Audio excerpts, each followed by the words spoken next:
Welcome to the Musicians Creating Prosperity podcast. I'm Dr. Fabiana Claure, and in today's episode, I'm going to share with you a very important strategy to help you prioritize your time. If you've been feeling overwhelmed, feeling like you're juggling too many hats, this episode will give you strategy and, most importantly, the hope that you can actually master your time.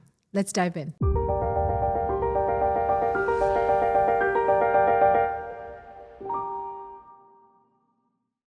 In today's episode, we are talking about time management and how you can recover your relationship with time. If you've been feeling burned out, if you've been feeling like you're wearing too many hats or you've got too many competing priorities, I'm going to cover you the strategies that I've used in the work guiding many musicians throughout the years in reclaiming their time and learning how to prioritize, and most importantly, how to get results with less amount of time and effort. So let's talk about time management. One of the most important challenges that I see musicians face is this notion that time is a challenge. And it's actually not. What's lacking is not time if you've been struggling with getting things done. What's lacking is clarity. When you can start with making that realization, start by realizing that you don't need more time. What you need is a better roadmap and just the strategy, and most importantly, focus and prioritization. Then even if you have limited amount of time, you'll be able to get a lot done. And when did I learn this? I realized this when I was in a process of wanting to create a big shift in my career and step out of my full-time job working as a university professor in academia, teaching at the University of North Texas. And I had at the time a 5-year-old and a newborn son, and I was working a full-time job, and I knew I wanted to build a business that would give me a different income stream, that would give me a path for financial freedom that I was not getting in my 9-to-5. And yet at the moment, it felt like it was the absolute worst time in my life to start something like that because I had so much going on. But what I realized after really making a lot of decisions around investing in myself, learning about, self-development, time management, and just changing my own relationship with time is that it's not time that I was lacking. It's not time that you may be lacking. It's just about priorities. When you understand that the way you put your time and attention can be shifted based on the clarity that you have or don't have, then everything becomes possible, and you actually realize that the goals you've been striving to achieve are indeed realistic when you have the right roadmap. Let's talk about why lack of focus and lack of prioritization can lead to burnout, and it can put you in a place of feeling overwhelmed and thinking that you have too much to juggle with, when in fact that's not true. Here's the thing. When you are competing with different activities and you have priorities that seem to be at odds with each other, and you're switching from one task to another, or worse, even maybe starting projects, but never finishing them and jumping into a different project all the time, this is just a result of lack of clarity. What do I mean with that? If you knew what are the most important activities, the needle movers that will actually accelerate your goals, accelerate your path towards reaching what you're trying to achieve, you would quickly make time and focus on those things, and you would have a better filter to let go of things that don't have to be a part of your day-to-day life. But the problem is when you are not clear about what are those main things that you need to focus on, and from all the things you're doing right now, which are the ones that will actually get you towards your goals, that's when overwhelm kicks in. That's when you start doing too many things at once, and that's when you start having this illusion that you need more time, when in fact that's not true. We all have the same 24 hours in the day. We all have the same 60 minutes in an hour.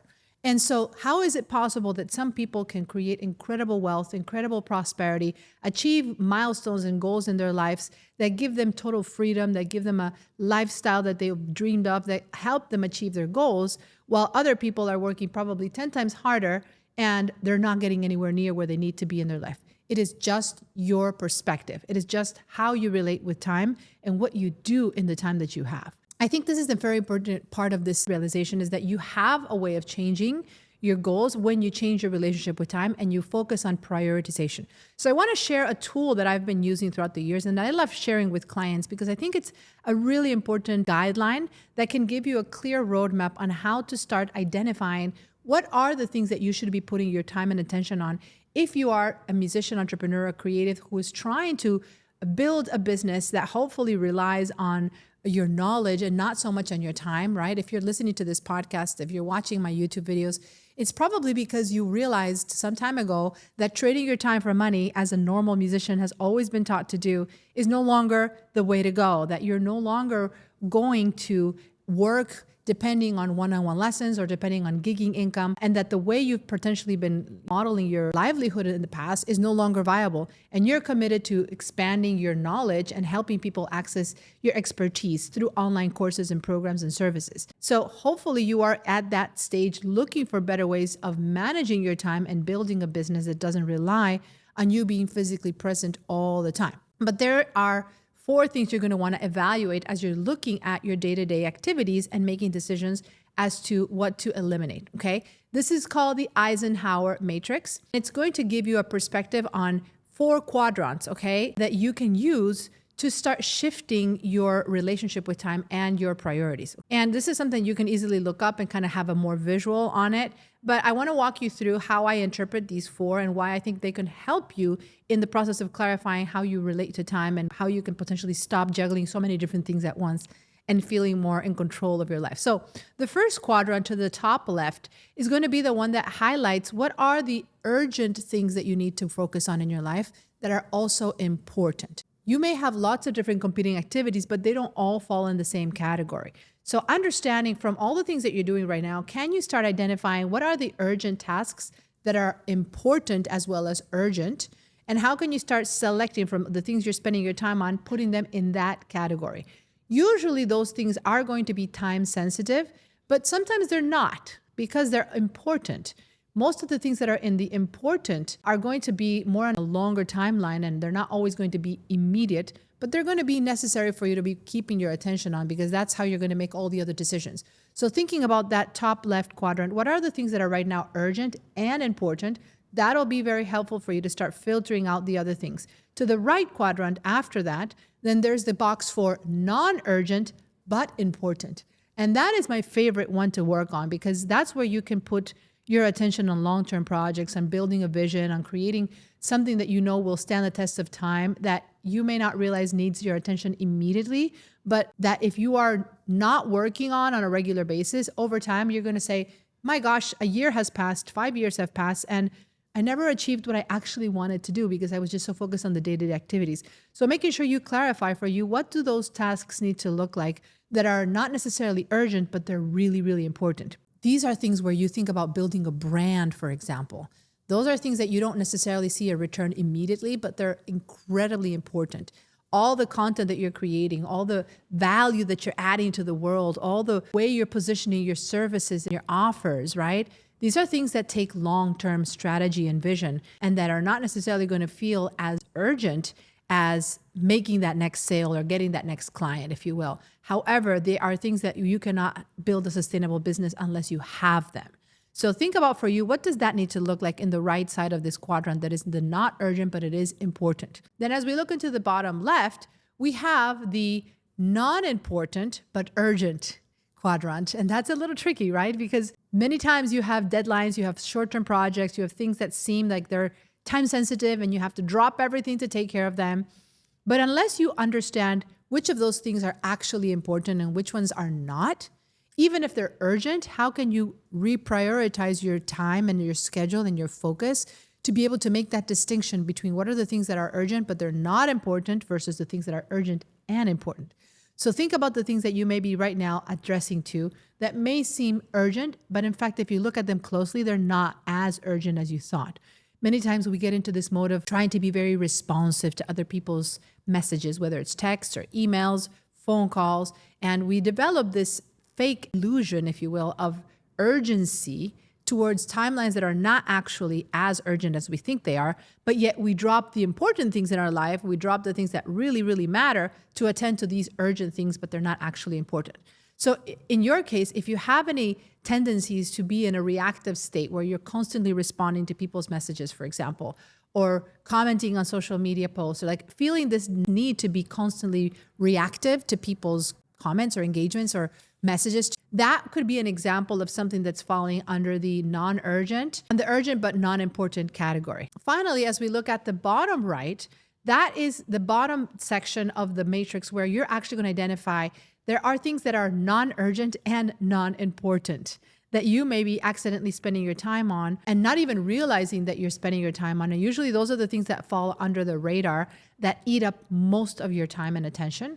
And I encourage you to put things in that category. I certainly know that when I go on social media and I want to like browse around or check in on the comments and engagements that I have on my content, it's so easy to fall on the wayside and to get distracted seeing other people's content and just kind of falling into the scrolling system, and just getting distracted with things that are not necessarily going to get you to where you need to be. Personally, for me, I'm working on developing the discipline to be able to go in on social media and make sure I am creating more than consuming. And how can you focus on being the creator where you post content, you make your message shared, put everything you need, and then you get out. You only consume the things that are absolutely urgent, but not necessarily that you need to be just browsing through, so that you can create a filter. Maybe there are other behaviors. Maybe you watch Netflix. Maybe you engage in just small talk. I don't know. Think about what that looks like for you on the day-to-day basis and start putting those in that category and be honest with yourself. It's okay. It's okay if you feel a little embarrassed or you feel a little regretful, but unless you put this on a matrix and actually start looking at the different ways you spend your time,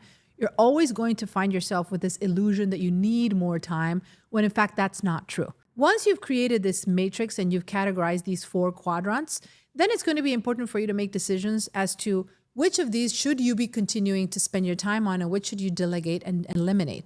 And this is where it gets a little tricky, because when you realize, okay, there are things I'm spending my time on right now that I could easily pass on to someone to take off my plate, that I could delegate, that I could release, you may find yourself with a feeling of resistance. You may find yourself with a feeling that, but I don't know that anyone can do this as well as I can. I don't know that people would actually get results or would be able to achieve the level of excellence in doing these tasks that I'm currently doing.